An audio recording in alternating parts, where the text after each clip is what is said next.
Hey everyone, welcome back to the channel. Today I have a special treat for you. I came down to my favorite antique hand tool store.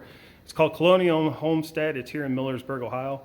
I'll put the information in the description below, but you could Google it and it pops right up on Google. I shop here often and I have bought several things over the years. Dan runs the store and he always has anything I've been looking for. So if there's a particular antique hand tool you're looking for, this is the place to go. But today I came down to look at some axes and crosscut saw sharpening tools. And he showed me something that's so spectacular. I'm doing an off-the-cuff video right now of it, and I want to show you guys what it is. So what we're looking at here is a antique tool chest made in the 1850s, I believe. Approximately the 1850s. And this is a large chest. You can see there's an anvil right next to it. Hand for size reference. But what this is a timber framer's chest. This is solid walnut. It's absolutely gorgeous. The chest would have been handmade by the actual builder, right? Very likely, yes. You Okay. definitely have the equipment and the knowledge to do it. It's what's unique about this chest is built for a specific purpose. It's not just a general duty carpenter's chest or cabinet maker's chest. It's built by somebody with the skill to do both finished carpentry but also true timber framing. So what we're going to do is just kind of go through this chest. This is a time capsule. This is the condition it was in the day they closed it in 1850s, basically. So, from what I know, from what I can gather from the gentleman who brought it in here, he bought it in eastern Holmes County approximately 40 years ago and has preserved it since. Bought at auction. And the tools were all parted out, and he desperately tried to get them all, and he missed a couple of the larger saws, but literally got almost everything else. And so this is a complete house builder's toolkit. So we're going to go ahead and just start from the top and work our way down. So the very top would be, what would they call that, a drill bit till? So it's got tills here for drill bits, auger bits, individual sizes. There would have probably been a space on the left for sharpening stones and some nails, files. And this actual piece is removable. Yeah. Next, so this is what's interesting. Here's a complete set of primarily butcher and Motrum gouges. These are the backs on them. These have not been touched. So what this is telling me is this guy did more than just build a house frame. He was also involved in doing the finer work like the corbels, carvings, stuff like that. You know, these would have been used both for shaping and also like for doing the coving. We had to make a cove a piece of wood in order to make it fit, or cope I should say. What we have here, another real interesting little segment. These tools are for inserting screens. So he was making the doors also, obviously. Unusual 2-inch auger bit, short one, really short one. And the next portion of the till is my favorite tool in this chest. This is a Philadelphia maker. It's Truett Brothers and Company, Philadelphia. Brass back, and look at that eagle. That's early. Wow. Look at how incredible that handle is. Just lovely handle. So now we know where Lee Nielsen copied their saw handles. yeah. Somehow they got to this box before I did. User-made handle. Good set. Look at the quality of the handle just for a user made. He had smaller hands though. Mm-hmm. And the guy was left-handed, which we will explain that later on. And here's the chisels. That's DR Barton. There's some buck in here also. All you know, in as found condition, but you know, this is how they were put away. Everything's sharp and ready to use. Yeah, everything I've seen so far is like as if you could just carry this box out into the field and start building a house. Ready to go. So here's some more goodies. Next door. So we got a crank neck. There's our chalk.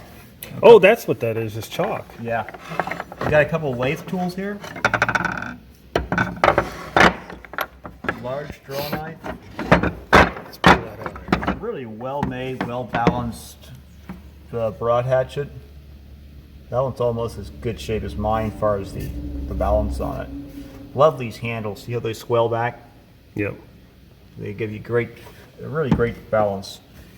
The previous owner did put a handle in this one. It was unhandled when he got it.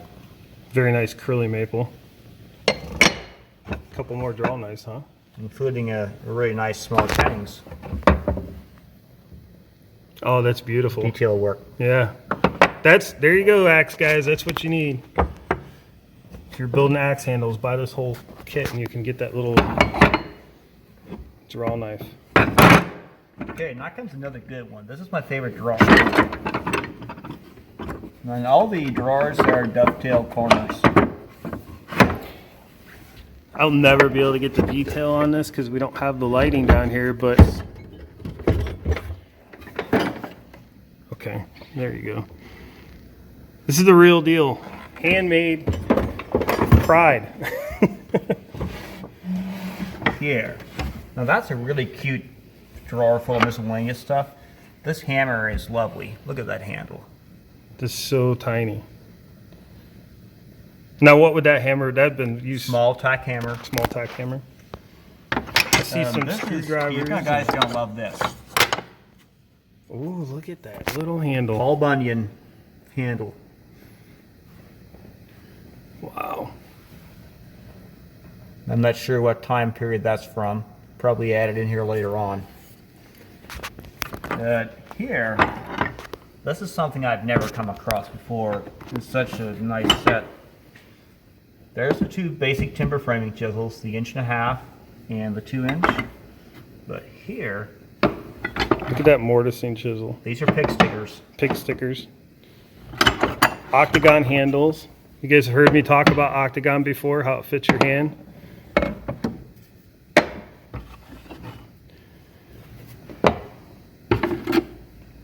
Wow. You know, that's quite the set. And then here's these two rounded out. Complete set of pick sticker mortising chisels in graduated sizes of 1/16 inch. Now this was very interesting. 3/4 inch in canal gouge, heavy hand forged iron bit. So what this was for, I would assume, is if you had to make an emergency 3/4 hole for your peg when you got it in the wrong place, or just needed to add a peg somewhere.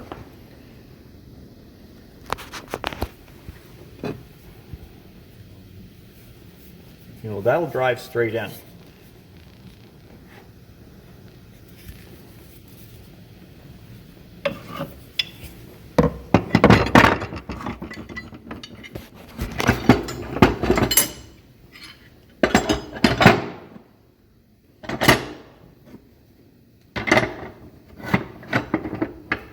I had my friend Caleb Miller from JCM Timberworks here a couple days ago, and I've rarely seen him so excited.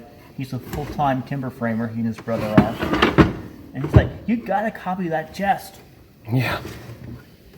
Here is one of the finest slicks I've ever come across. This is the slick everybody wants. L&IJ White, 3.5 inch. Now we turn it over. Oh, is this the forge weld where the good steel's in? That's a lot. Normally they're not that much. Yep. Then do over the next drawers first, and then look at. Actually, let's do the bottom here. Let's pull all these drawers forward, and there's.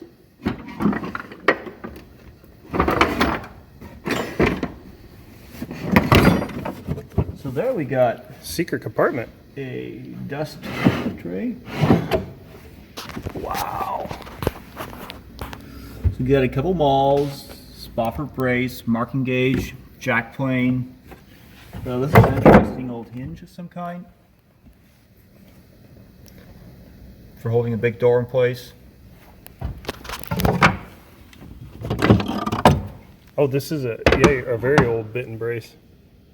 Or brace. Do they call it Brace. bit and brace or just brace? Brace, yeah. Now, the reason for this little mallet here in the next compartment, which I think we can get to here, we might have to go to the front. Do you want to put these back in? And then we'll... Yeah.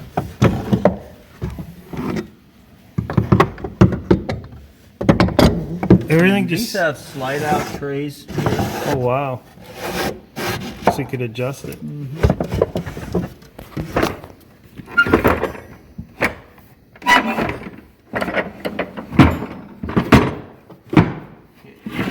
Here, just barely get to it. I know the lighting's terrible, guys. I'm sorry. There's a big joiner plane in there in good condition, and then here, this is cute. How would he get that out of there? So, Spoke shave? nice sterns, spoke shave. These are doing heavy work. Yeah, that's. This is what they use like on the joist in the bottom when you want to shape it. But look at that little throw. Wow. Shingles That is so cool. or splitting out your pegs. Yeah.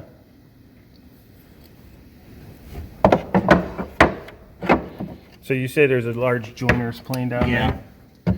Just and then on this side, nice old forged reamer. Really nice jock line. There's a whole slew of other. This is a really old hammer. In the bottom tray here, we've then got a whole slew of other. There's a basic working set of hollows, rounds, and rabbets. There's a plank plane set for doing the flooring, tongue and groove.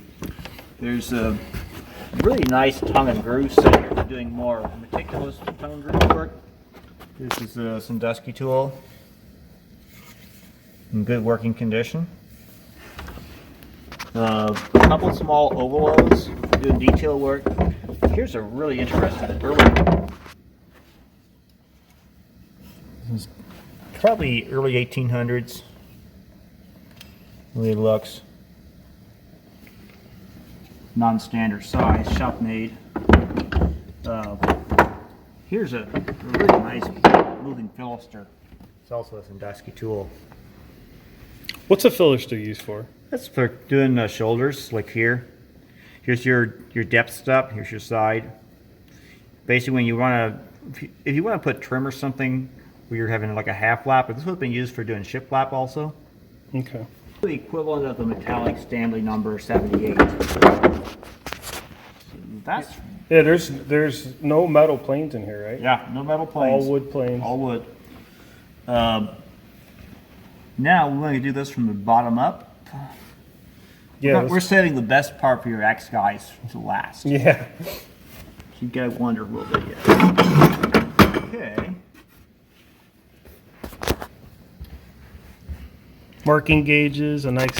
Yeah. What were you saying about this? That's a nice user-made block plane, small size, probably Apple, and just really great condition. No maker name on it. This saw set. Oh, here's a tape measure, huh? Yeah, Wow. poor condition, but It exists. And these are tools for setting your crosscut saws, right? yeah. There's some augers. Now, here, Oh, this has got a couple small saws.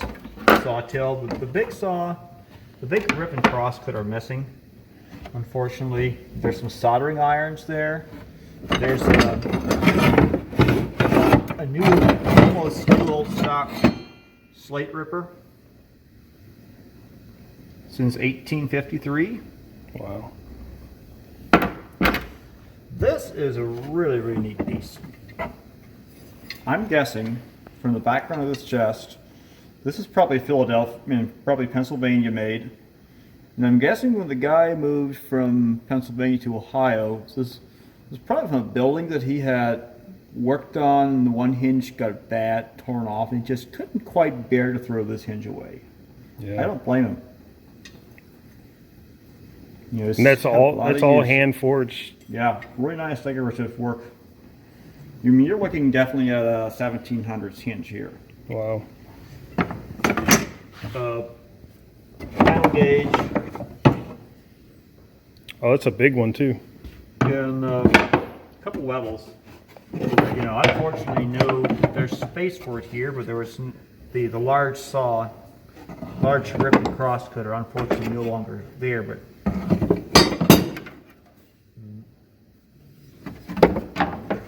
now, the drawer. Oh, we already looked at that, yeah. So, here's the top. This is an interesting part here. This is the actual, we don't know who it was, but his initials are GFH. Wow. Really, really nice set of cinder bits. Guys, what do I say in my other videos? If you're proud of it, put your name on it. It's been happening for a long time. Reamer. But yeah, so that's a little bit of a masonry bit. So, you know, this guy was a full-fledged house builder. He the way it looks, he could do everything. Now for the good part. Next, he's looking. So, in the bottom front till here, and this looks like it was purposely made for this. Here is an axe pattern. And there's a blank to go with it. And another one. Another one. You didn't put it away in a secret combination. Okay. Now remember I was telling you earlier, we have a left-handed guy. Yep.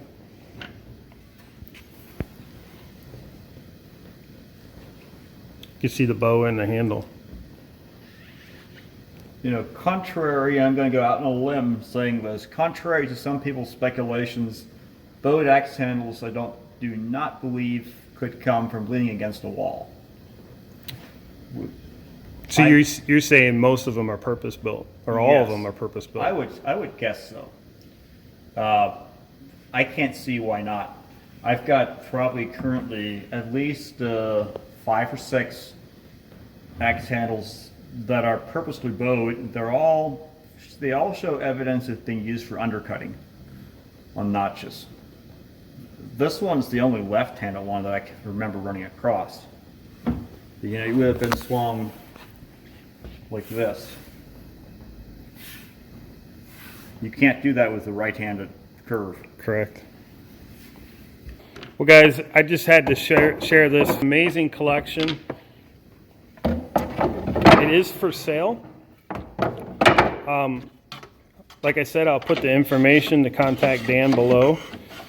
He is selling this as a whole. It is not getting split up, and I don't blame him at all. This thing has to be sold as is, as a complete kit. Dan is letting this go for an amazing $3,500 for a piece of history it's like a time capsule, guys. This is everything we strive to collect and be, and it's all right here in one nice tidy kit. Yeah, I've actually looked at, I've priced it. I mean, I've looked at the individual components, and there's at least that much an individual piece as far as what I would sell them for usually. Yep. So here's the opportunity to buy it all in one shot, and It's not a bargain, but it's not an excessively priced item. correct. I think it's very fair. for what it is. All right, guys, so I appreciate you tuning in today, and hope you guys get as much enjoyment out as this amazing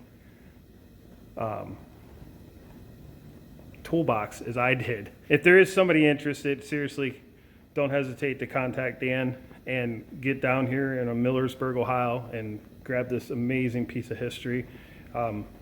We would love to see this thing stay intact. So hopefully somebody that's going to buy it will love and appreciate it as much as it's been over the years. Since 1850? How many years is that? 1950? 100 and...